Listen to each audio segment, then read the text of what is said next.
Oh, hello, friends. Welcome to another Whiskey Me Live tasting. This time, tasting this month's World Whiskey, I think I might have had too many whiskeys. Whiskey, which is the incredible Teeling small batch. I've already been sampling the wares, as is customary for these tastings. And I'm super excited this week to be joined by Teeling's European ambassador, Chris Hayes. Chris, welcome to the tasting. How you doing, mate? Hey Tristan, thank you so much for having me. It's lovely to meet you. Where are you at the moment, besides sitting in front of some very large bottles of whiskey? Yeah, I was gonna say probably the biggest bottles of Teeling you'll see. I'm actually at home at the moment, so I'm in Dublin in my home, just about 30 minutes from our distillery. Nice. Cool. So you've got these massive bottles of Teeling in your home. I assume they're a banner, actually, but it does look like you've got huge bottles that you've taken home with you. Yeah, those now are just display, but I have plenty of stock to keep me going anyway throughout the last year, both during lockdown and out of lockdown, and virtual and non-virtual. Cool. Good. Right. Well, look, we were just chatting offline about the sort of next half an hour, and I think it dawned on me, if it hadn't already dawned on you, that there's quite a lot to squeeze in, really, because I was saying how I think it'd be really useful to get a primer on the Irish whiskey category, but both the production side of it, but also like the current state of play, and historical as well, since I think that's especially relevant to your brand. And then we need to move on and talk about Teeling and, of course, do the tasting and talk more specifically about small batch. So I don't know where the best place to start is. Perhaps a little bit of a primer on Irish whiskey. Maybe I'll hand over to you to do that, and then we'll take it from there, if that's okay. Yeah, absolutely. More than happily. I suppose to start with the more current stuff, what really interests me and what made me gravitate to the Irish whiskey industry is at the moment Irish whiskey is in the midst of this incredibly, fascinating transformation in the sense that previously in history, Irish whiskey would have been one of the dominant forces. For example, if you look back in history in the 18th and 19th century, Irish whiskey actually represented nearly 70% of global whiskey sales. Now, nowadays in 2021, obviously the figures don't reflect what they did in the past, but it's in the middle of this incredibly interesting transformation where since the early 2000s, it's actually one of the fastest growing spirits categories in the world. So in terms of the growth of the category, and I suppose that in tandem with our loose classifications, our very loose legislation, in Irish whiskey, there's so much that each of these new distilleries can offer. And I think this is really what Teeling is part of, part of this next generation of whiskey producers. So at the moment there is now, I think this number is changing every single day, but approximately around 40 active distilleries in Ireland across the whole country. Obviously in, yourself, Tristan, in different levels of production. Some will have their own juice, ready to go right now. Others may have to wait that minimum 3 years. And then others are literally just have the shell of their building. But, nearly 40 distilleries in the whole country, I think is absolutely incredible. When you think about, again, making a parallel with Irish whiskey in the past, there would have been hundreds of distilleries across the whole country. And unfortunately, only, up until relatively recent history, this was not the case. There was only 3 active distilleries in Ireland, for example, during the 1980s. So that's really what interests me, I think, the most about Irish whiskey, how it's going right now.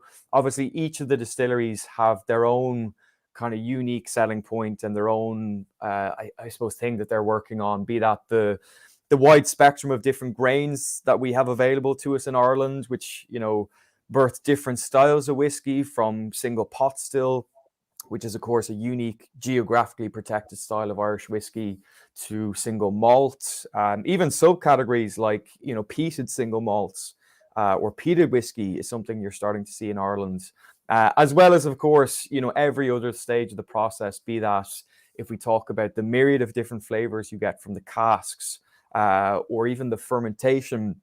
A lot of people in Ireland testing up different yeast strains and different fermentation vessels and really pushing the boundaries of flavor. All of this is possible because of the loose classification of Irish whiskey, because our laws are I suppose, less strict than you'll find in Scotland. And as a result, there's so much experimentation in Irish whiskey right now. in 2021. Nice. I mean, you mentioned single malt Irish. You mentioned pot still, which for some of us might sound like two of the same thing. Yeah. And then there's, there's the more general categorization of just Irish whiskey. But perhaps you could just quickly give us a rundown on what those different classifications mean in terms of the cereals that are used in the production process. Yeah, absolutely. So I suppose for anybody watching either live or watching this back, I suppose to break down the four key categories of Irish whiskey that you have available around the world. I suppose one of the biggest ones in terms of global export will be Irish blended whiskey. And that's typically two or more cereal types from corn, barley, wheat, so on and so forth.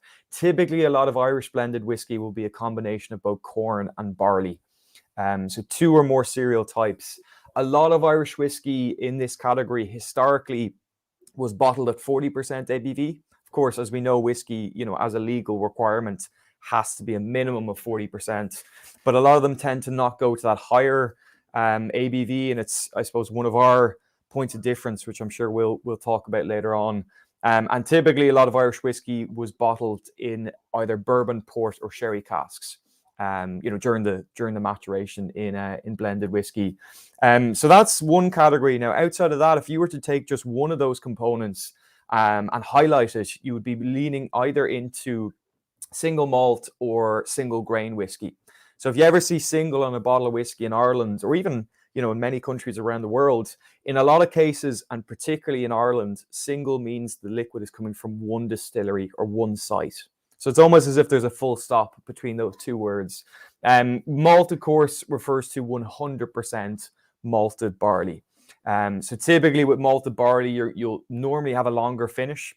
It has more natural oils. With blended whiskey, you might have closer to a more medium finish than, say, a longer finish. And again, this would be a big category amongst kind of whiskey aficionados. It would have, I think, a very prestigious element to it.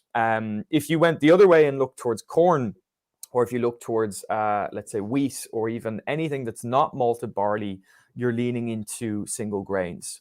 So grain is anything that's not 100% malted barley. Typically, both of those styles require two different forms of distillation. So notably, pot still distillation and column still distillation. And of course, with column stills, any textbook that you'll ever read or any studies that you do on whiskey typically will say to you, produces a lighter style spirit. It's a higher ABV when it's coming off the stills. Typically with pot still distillation, if you triple distill, which is very characteristic of Irish whiskey, normally you're hitting within the 70 plus range. So 70 or above ABV. A lot of it would fall around 80, maybe even as far as 84, 85%. Alcohol by volume. Whereas with column stills, you can go up that little bit higher, and the spirit tends to be a little bit more pure. It's a lighter style spirit, generally speaking. So they would be your two other categories aside from blended whiskey, which would be a combination of two or more cereals. And then the last, as you rightly said, Tristan, I think when a lot of people hear single pot still, they think it refers to just the alembics, or it's same as a single malt. But in fact, it's very different. It normally consists of a combination of both malted and unmalted barley. So barley that has been germinated, that has a lot of natural fermentable sugars, that has a typical taste that we associate with whiskey, be that butterscotch or porridge or toasted cereal notes or biscuits. Unmalted barley, by comparison, does not have those natural sugars, or at least the same quantity. So it's not as good for yield, but in terms of flavor, it's very unusual in the sense that it gives you a lot of these natural green spices. So anything from like nutmeg, cinnamon, ginger, has actually a lot of structural similarities with rye whiskey. If anybody's into rye, and at the same time, it retains its fruitiness from fermentation and distillation. So really is, as I said, a completely unique style of whiskey that can only be made in Ireland by law. And typically it has to have a minimum of 30% of both malted and unmalted barley, and then normally a maximum of 5% other ingredients. So they kind of be your four styles. I think each has their own kind of I suppose perks and quirks, and I think each to their own when it comes to tasting these. There's no one that's better or worse than the other. I think they each are very, very different stylistically. Yeah. Right. So segueing into Teeling, I do want to talk a little bit about the backstory there. But since we've just covered category and classification, where does Teeling small batch fit into that classification system? Yeah, it's a good question. For me, first and foremost, it falls under premium Irish blended whiskey. So it is a combination of both corn and barley.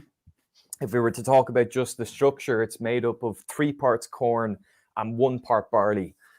So approximately, 75% max of corn, and then the other 25% is Irish homegrown malted barley.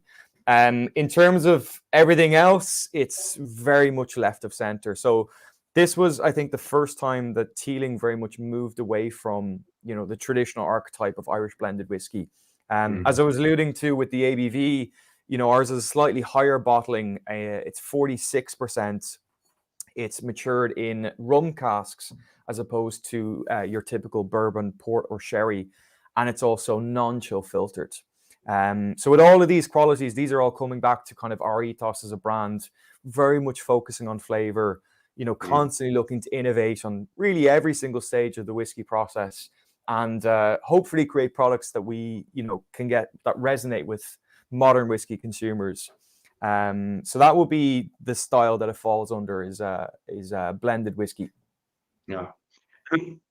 Something I'd say to that is it might be a surprise for some people to sort of learn that corn is used quite liberally in the production of the grain whiskey that goes into Irish. But what might be even more surprising is to learn that the same is true in Scotland as well. That when you buy a blended whiskey in Scotland, which obviously is almost always a combination of a single malt and blended whiskey, single malt, single grain whiskey from different distilleries.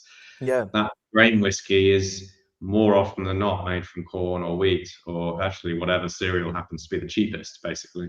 When you're drinking your Johnny Walkers and your Dewas and all that sort of stuff, you're also very often drinking corn in tandem with malted barley. So it's not a practice that's sort of just taking place in Ireland. It's very common in Scotland too. Absolutely. And I think if we were to take that one step further, there's actually a lot of similarities between Irish and Scottish whiskey. So I think, when people first come into Irish whiskey, they almost see it as an entirely different beast. But in many respects, there are a lot of those similarities. For example, Irish whiskey has to be matured for a minimum of 3 years, same as in Scotland. Typically, Irish whiskey, again, has to be bottled at 40% ABV, same as in Scotland. And stylistically, 3 of our 4 styles are the exact, or at least very similar to those in Scotland. I think where we differ is in terms of the finer details. So, for example, Irish whiskey doesn't have to be matured in just oak, which is the case in Scotland. Now, as you know, Tristan, you can use different types of oak. So that might be, French or Spanish or American or Japanese or whatever that where it's coming from, as well as subcategories of oak, like, say, for example, Chinquapin, which is I suppose a subspecies of oak. But in Ireland, really, our flavor wheel is so extensive in the sense that we can use really any style of wood available. So anything you can think of, from, chestnut or acacia or cherry wood or whatever really style of wood. And this brings very, very unusual and interesting flavors to Irish whiskey, in my opinion, anyway. Yeah, and I think I know in the past, I'd say places like Ireland and Canada, where the laws or the regulations are a little bit looser, in some ways people have looked at that a little bit with some disdain and sort of said, you can do whatever you like, that's odd, where's the restrictions, where's the conformity? But now that we're in this sort of new age of innovation, experimentation, and small brands, startups, coming into the market and wanting to put their own sort of fingerprint on their product, it's amazing for places like Ireland and for Canada, for that matter, which are two countries that are producing incredible new whiskies right now, I would say, because they have freedom to experiment and innovate, because the category isn't restricting them too much. Absolutely, and I think it's only going to have a trickle effect onto other larger spirits categories, even outside whiskey. But I think, particularly in whiskey, you look at the changes to Scottish whiskey legislation to now include agave-based spirits in maturation, so tequila, mezcal, sotol, and whatnot. I think that's even a tiny opening within Scottish whiskey legislation, but there's so much of those new releases now that I'm starting to see, which is very, very exciting. And I think you're right. I think it comes from, well, for me anyway, it comes all down to the consumer. I think people are looking more for products that excite and interest them and are different from, their competitors or from the other brands that they normally source from. I also think people have less of a brand loyalty than maybe they would have Yeah. 50, 60 years ago. People are happy to have a variety of different spirits, not just whiskey in their home, and when they go to bars, trying a variety of different cocktails and products. And I think that shows where the consumer's at.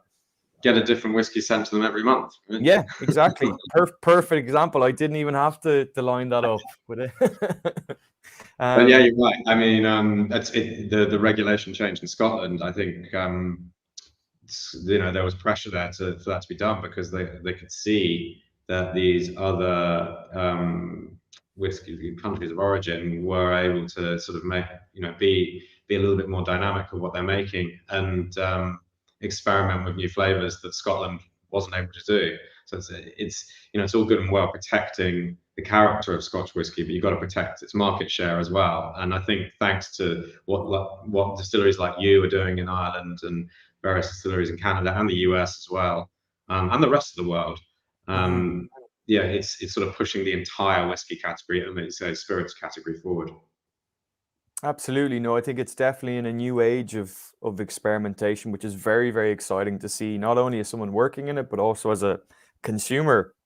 I only just came back from a spirits show there over the weekend, and some of the varieties of cast types and styles and everything else that you're seeing now is very, very exciting for whiskey fans.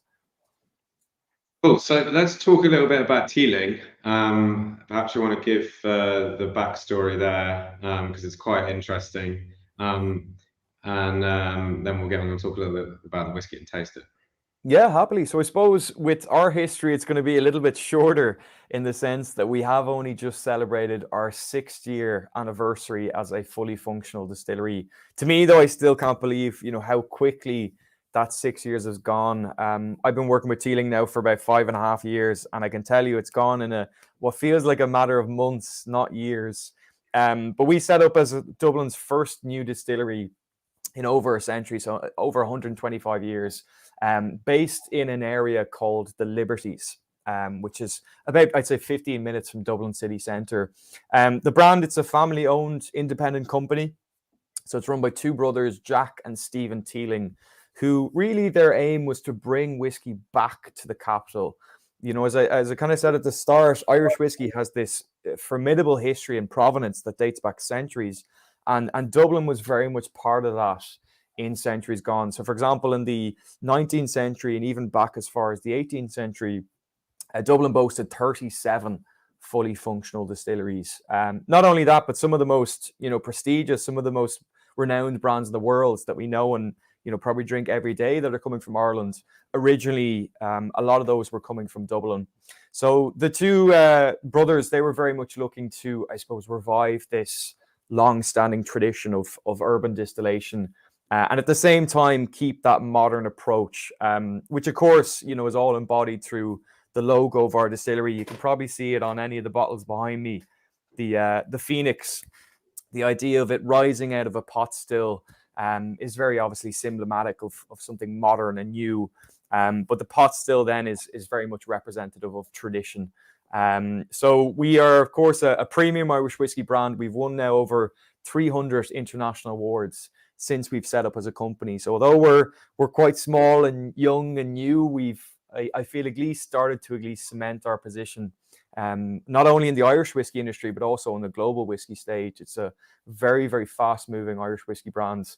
And really at the core of everything we do, it's the quality of our spirit. So it's, as I said, constantly testing every single stage, seeing how can we push the boundaries of flavor within Irish whiskey and by extension global whiskey, and constantly bring new products that excite people. Yeah. Just jumping back with some of that history there around Dublin, particularly. I've spent a bit of time in Dublin and researching Irish whiskey and writing about it, and it's really quite incredible the scale of the industry that was there in the 19th century. I'm pretty sure I'm right in saying that at one point in time, Dublin was producing more whiskey than any other city or even region has ever produced since then or before then. Back in the late 1800s, when Campbelltown in Scotland was dubbed the whiskey capital of the world, Dublin was producing twice as much whiskey as that. Yeah. So not only the number of distilleries, but huge distilleries, absolute monsters. And it's just kind of incredible, really, that they all vanished. When the brothers opened the distillery, it was the first new distillery for what, over 100 years, right? I don't know. Yeah, which is, and I suppose I'm seeing it firsthand. It's great to see as well that revival within the local area. Like there's now 4 active distilleries in Dublin, where previously there was nothing, only 5 or 6 years ago. And as I said earlier, a total of nearly 40 distilleries across the whole country. That's going to be closer to 50 within the next 5 to 10 years. So in terms of our production levels, obviously we're going up. But I think as well, the image and the reputation of Irish whiskey is changing very, very quickly. Yeah. Cool. So you talked a little bit already about small batch. I'm quite interested in the rum cask thing specifically. So just talk us through the maturation process and how is it finished in rum casks? Is that the way it works? Yeah. Yeah, so it's a good question actually, in the sense that with our production, I suppose first and foremost, we take much smaller quantities, hence the name small batch. So we're taking normally a maximum of about 75 casks. Now, at each of those, how we actually mature it is we do what's called progressive blending. So we age both the grain and the malt distillate separately. So if we're taking, 3 parts corn and 1 part barley distilled and then aged separately, we would choose then the best of those casks and blend them together first at our initial stage. Now, after that, after about 6 years of full maturation, we then transfer them over into a variety of different Central American rum casks. So this is something that we've changed the recipe on a regular basis, nearly every year. We've used a variety of different rum from Guyana, Trinidad, Jamaica, Barbados, really coming all over. And that's aged for an additional 18 months before that group then being aged together. So it's nearly twice aged, 2 bites of the cherry, if you will. And it means that every single batch that you're getting is going to be slightly different. There are going to be those nuances or those differences from bottling to bottling. We actually tried to celebrate that fact. So if you ever get a bottle of Teeling and you look at the bottom left-hand side, typically the bottle date, like my one here at home is SB52. It's the 52nd batch of it. Those will have slight varieties from bottle to bottle. Now, there'll be micro differences, but they are in there. That's cool though. I mean, it's called small batch, right? You don't expect it to be entirely homogenized if it's small batch. You expect some inconsistency. I guess you want it to be, still familiar and part of the same family, but subtle differences, I think, are something to be celebrated.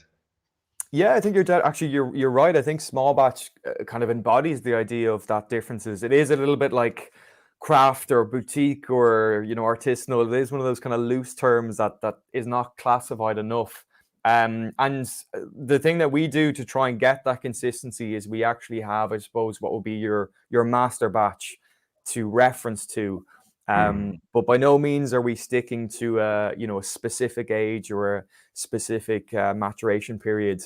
For example, you notice again one slight difference in terms of our whiskey is there's no age statement.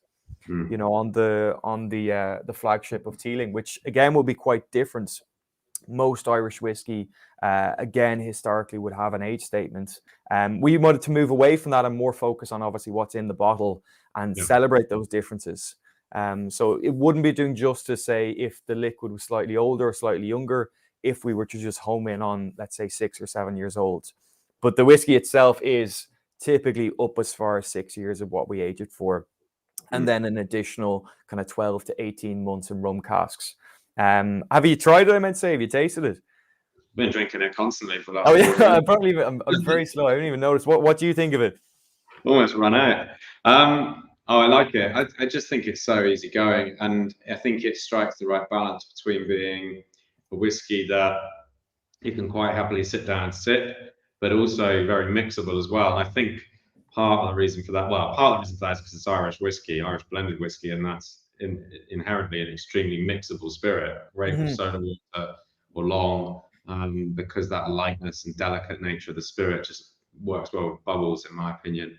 But I think the rum casks add, another layer of mixability to it as well, because rum is an extremely mixable spirit. And I mean, I've tasted this a few times over on a number of occasions, and I've tasted this batch on a few occasions as well. And it's funny, it sort of shapeshifts a little bit for me every time I go to it. It's ever so slightly different, but I mean, that's normal anyway, depending on the time of day and what you've been eating or drinking And your mood, beforehand, yeah, and everything. where you are and who you're with, things do tend to taste slightly different. It's because it's all a subjective experience at the end of the day. In this case, literally at the end of the day. But for me, this just when we sat down now, I sniffed it and I was like, geez, in a blind tasting, I think that was a rum. I got extra rumminess through just now, Mm. which definitely isn't a bad thing. But I just think it's got a lovely balance of some of that kind of nutmeg, vanilla-y Irish whiskey characteristics that I like, and then there's just a slight layer of, and it's difficult to sort of put it into words what that layer is, but it's rummy. You might say tropical or spice or lime or something along those lines, but it's good, whatever it is.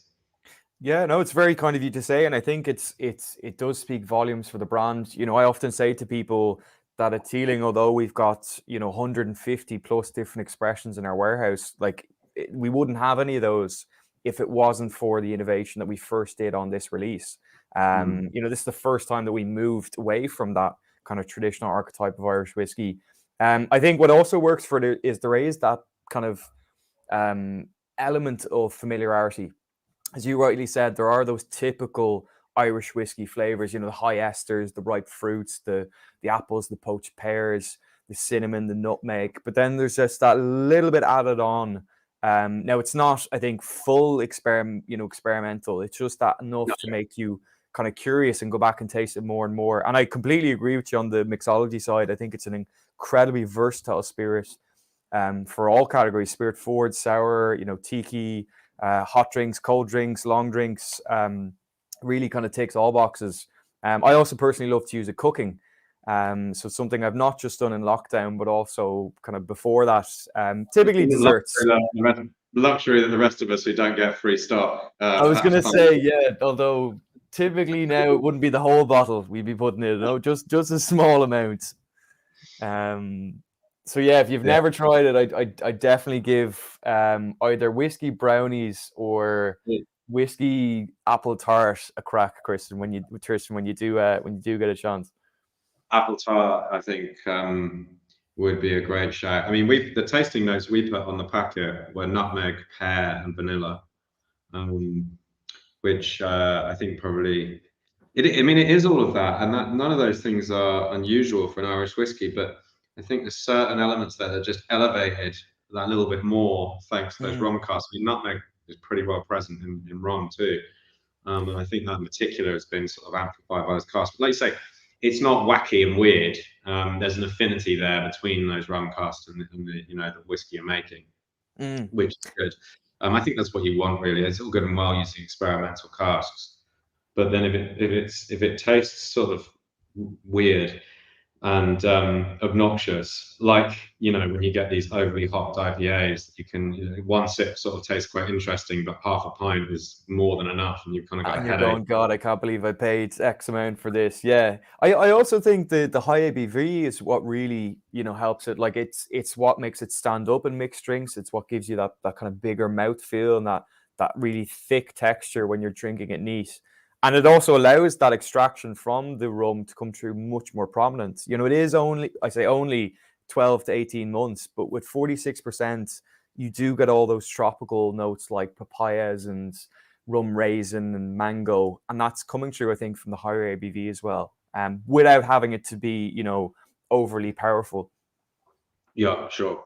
Right, let's flash up a few tasting notes we've had along the way. Smooth, buttery vanilla up front with lovely slow build of warmth towards the end.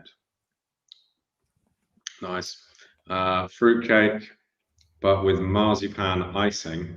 Oh, nice. That's how I have all my fruitcakes. Is that not the norm? Or Christmas cake is marzipan and icing, right? That's how you do it. Yeah, and then a little bit of spirit over the top, typically. And exactly, Teeling in your case. Mm. We've had some compliments on your chat as well, or our chat. It's finding fascinating, and which is nice. Oh, that's very nice. Thank you, Liz. That's very kind of you to say. Yeah.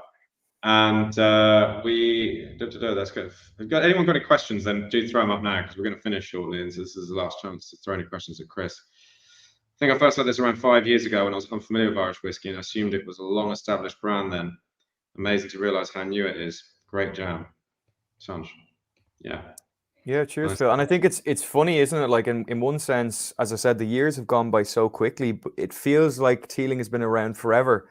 But yet we've only just celebrated our 6-year anniversary as a fully functional distillery. I suppose to address the elephant in the room for anybody who knows Teeling beforehand, or if you're familiar with Teeling older products, like for example, Teeling has a very extensive portfolio up as far as 30, even 37 years old.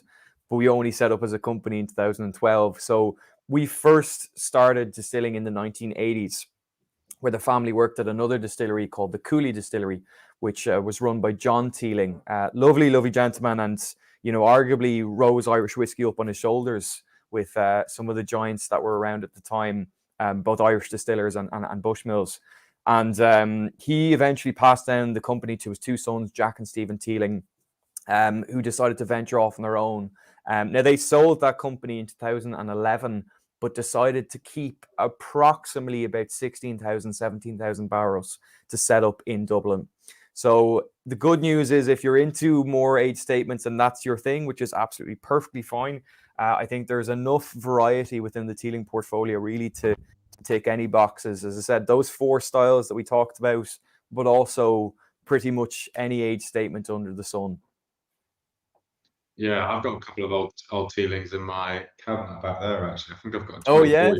Nice. Yeah, which I picked up at the distillery actually when I was there. Oh God, a few years back now. I think it was probably about 4 or 5 years ago now. In fact, I think that was the last time I was in Dublin. I'm overdue a visit, so we'll have to make that happen at some point. But For sure. cool. Yeah. Look, Chris, thanks so much. That was a really interesting chat and a lot squeezed into 34 minutes. So appreciate you coming on and talking. And I think everyone loved it. No problem at all. Thank you very much for having me. It was my pleasure.